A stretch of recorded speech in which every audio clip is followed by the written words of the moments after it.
membahas tiga tingkat langit. Saya Pendeta Tan Hoi Nai ya, akan membahas tiga tingkat langit. Tiga tingkat langit ini ada di Alkitab apa cuman ngarang? Ada di Alkitab ya. Bapak Ibu Saudara, 2 Korintus 12 ayat 2, ayat 3, ayat 4. 2 Korintus pasal 12 ayat 2, ayat 3, ayat 4. Paulus Paulus diangkat ke tingkat 3 dari surga ya. Jadi tingkat 3 itu milik surga ya. Ternyata ke Firdaus. Berarti Firdaus sama surga itu satu level ya. Makanya Wahyu 2 ayat 7 disebut Taman Firdaus Allah ya. Jadi Firdaus itu taman Firdaus Allah, dulu bekasnya taman di Eden.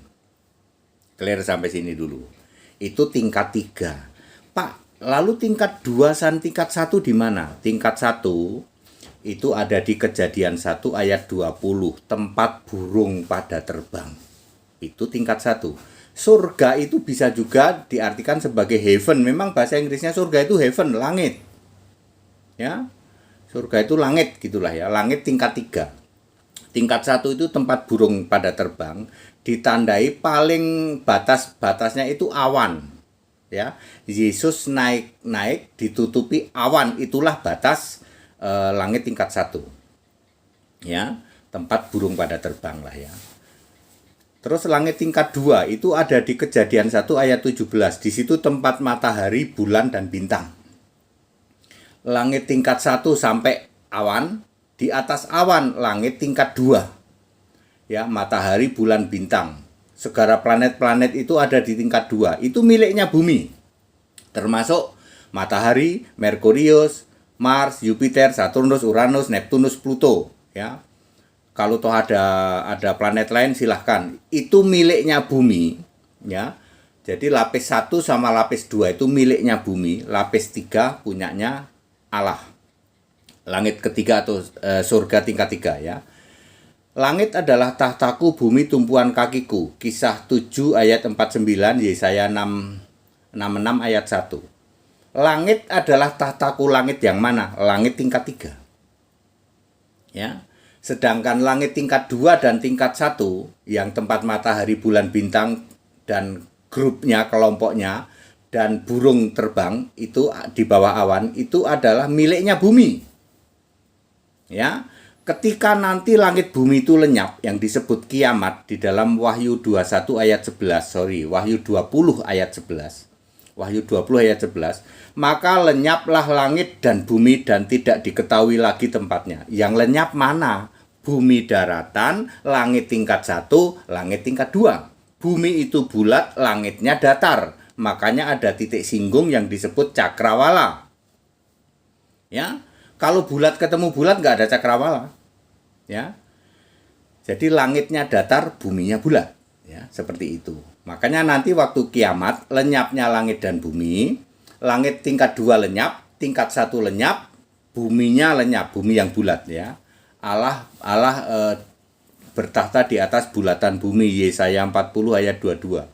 Jadi yang masih nggak paham bahwa bumi itu bulat, ada ayatnya ya, bumi itu bulat, Yesaya 40 ayat 22. Allah bertahta di atas bulatan bumi.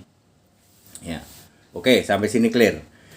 Ya, jadi ketika langit dan bumi lenyap di dalam Wahyu 20 ayat 11, maka di situ bumi daratannya yang bulat itu lenyap, langit tingkat 1 lenyap, langit tingkat 2 lenyap, langit tingkat 3 tidak lenyap. Makanya ada penghakiman mulai dari ayat 12 sampai 15. Yesus sebagai anak domba duduk di tahta putih menghakimi semua. Langitnya Allah nggak hilang, ya. Oke, nah sekarang kita bicara Yesus ya. Yesus waktu di bumi, di darat nih, Yesus di darat. Setiap Yesus berbicara pasti ditulis pakai huruf merah. Setiap Yesus berbicara oleh siapa? Oleh United Bible Society. Ya, penerbit Alkitab 1963 pakai bahasa Inggris. Ya. Setiap Yesus bicara, waktu Yesus masih hidup di bumi, itu ditulis pakai huruf merah. Dimulai ketika Yesus umur 12 tahun di dalam Lukas 2 ayat 49. Pertama kalinya Yesus berkata, "Aku harus berada di dalam rumah Bapakku." Ditulis pakai huruf merah. Terakhir kali nanti Wahyu 20 ayat 22. "Oke, aku datang segera." Nah, tulis huruf merah.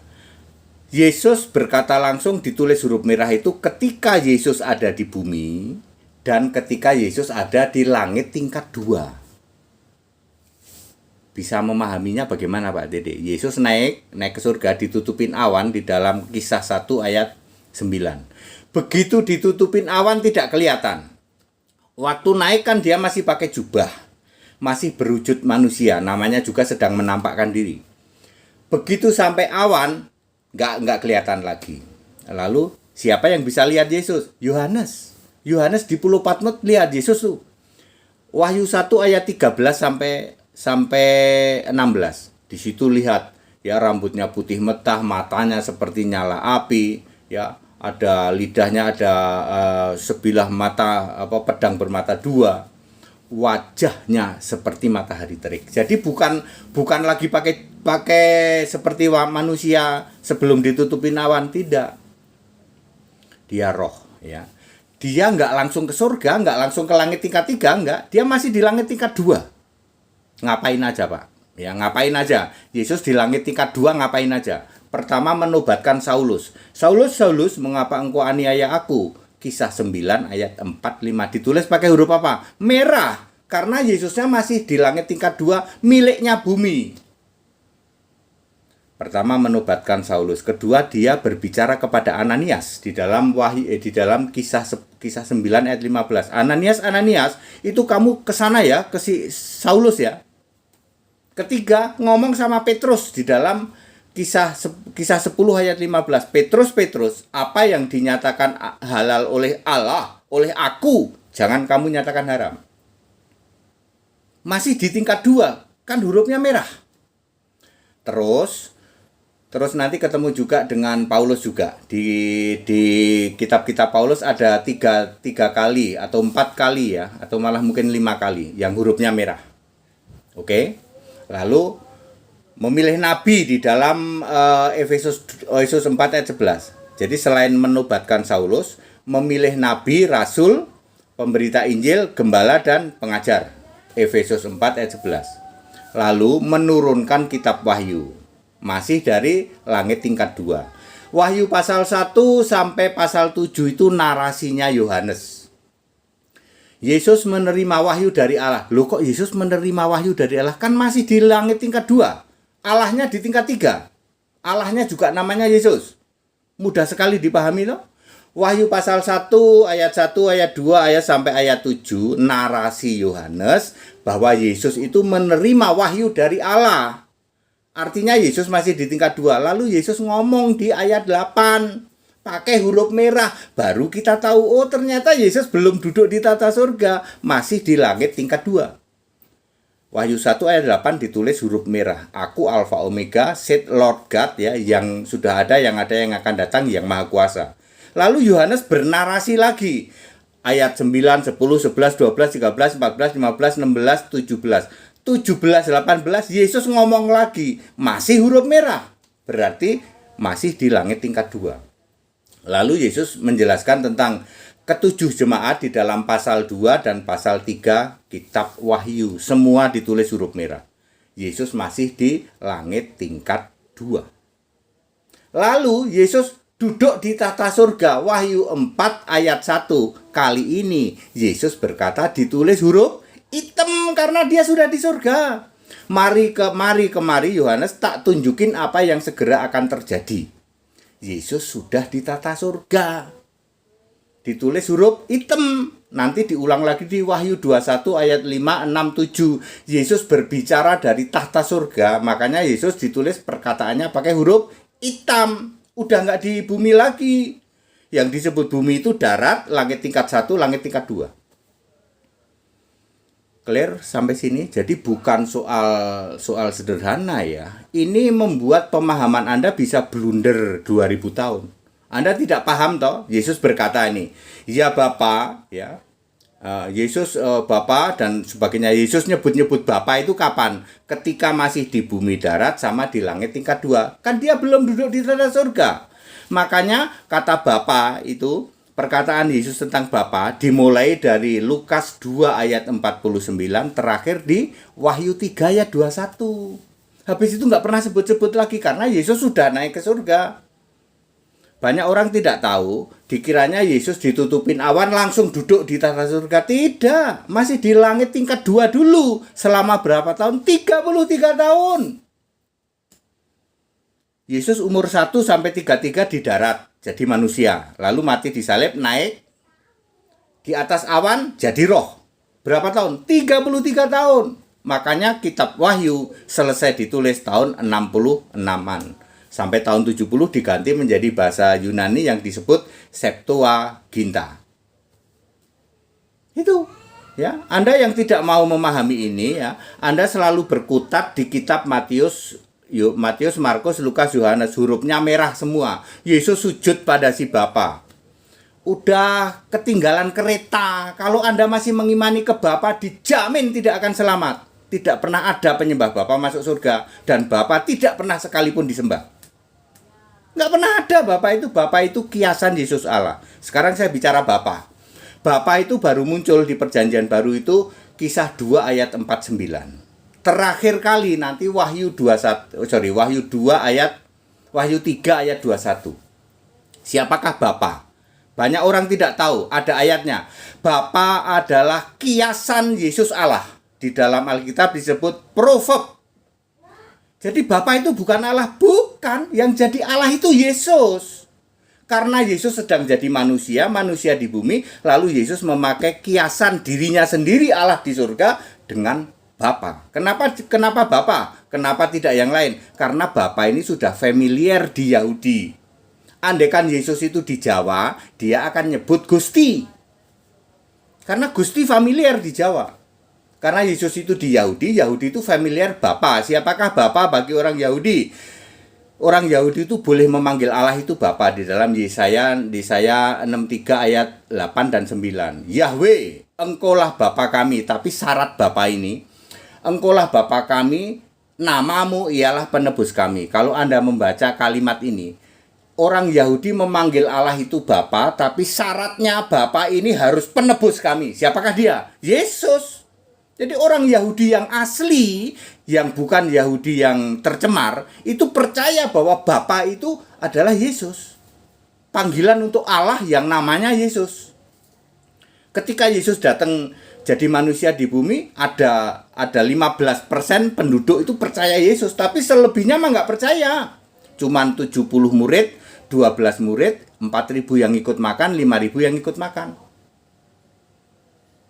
Very clear ya, Bapak Ibu Saudara, penyimpangannya adalah penyimpangan menduduki kursi Musa. Jadi very clear, Anda yang menolak Alkitab huruf merah, huruf hitam, sampai kapanpun kamu tidak akan paham Alkitab. Dan go to hell, dijamin go to hell. Penyembah Bapa, penyembah Tritunggal, go to hell. Tidak pernah ada penyembah Bapa masuk surga. Tidak pernah ada Tritunggal masuk surga. Kalau mau masuk surga, sembah Yesus Kristus, the only one Lord and God. Satu-satunya Tuhan Allah itu Yesus Kristus. Alfa Omega. Makanya Alfa Omega itu aku. Aku Yesus Alfa Omega. Nggak pernah ada. Bapa Alfa Omega nggak pernah ada. Tritunggal Alfa Omega nggak pernah ada. Elohim Bapa Alfa Omega nggak pernah ada. Ya, Adone Alfa Omega nggak pernah ada. Siapa lagi? Hashim Alfa Omega nggak pernah ada. Alfa Omega itu selalu aku Yesus. Dari sebelum segala abad, sekarang selama-lamanya Allah itu nggak pernah berubah. Tapi kami nggak paham. Yang nggak paham itu urusan kamu. Tapi ayat Alkitab sebagaimana para rasul, kami paham. Kami sama dengan para rasul. Semua rasul itu Kristen. Nggak ada itu rasul Katolik. Nggak ada rasul kok beriman Tritunggal. Itu nggak ada. Pengakuan iman rasuli itu bohong itu. Itu ciptaan kalian itu. Mana ada rasul beriman pada Tritunggal? Nggak ada. Semua rasul itu Kristen. Roma 16 ayat 7. Baca itu. Nggak ada rasul Katolik. Petrus jadi rasul Katolik nggak pernah ada. Lalu Anda memunculkan pengakuan iman rasuli. Nggak pernah ada. Rasul beriman Tritunggal, percaya Bapa Khalik langit dan bumi, Bapa Maha Kuasa, nggak pernah ada. Maha Kuasa itu Yesus, Khalik langit dan bumi itu Yesus, nggak pernah Bapa. Very clear ya. Jadi kenapa kita bahas langit ya, tingkat langit, supaya Anda paham. Ini ayat Alkitab semua betul. Saya dulu di Tritunggal 35 tahun tak kasih tahu. Ya, nggak pernah paham. Tiap hari saya dengar Alkitab, tiap hari saya baca Alkitab, tapi nggak pernah paham. Ya, kalau mau selamat sembah Yesus Kristus. Nggak ada yang lain. Sembah Bapa nggak akan masuk surga. Bohong kalau Anda bilang penyembah Bapa masuk surga. Bohong itu. Anda terkena halusinasi. Berapa tahun Anda terkena halusinasi? Kalau mau masuk surga, selamat, sembah Yesus, percaya kepadaku, kata Yesus. Tapi kami masih suka nggak paham tentang Bapa, makanya belajar. Ada langit tingkat 1, tingkat 2, tingkat 3, ada Alkitab huruf merah, ada Alkitab huruf hitam. Belajar di tempat kami gratis. Ya. Belum pernah dengar, itu dia. Kalian pasti belum pernah dengar. Ya. That it, ya, very clear. Segala hormat, kemuliaan untuk Yesus Kristus, satu-satunya Allah yang benar. Haleluya. Amin.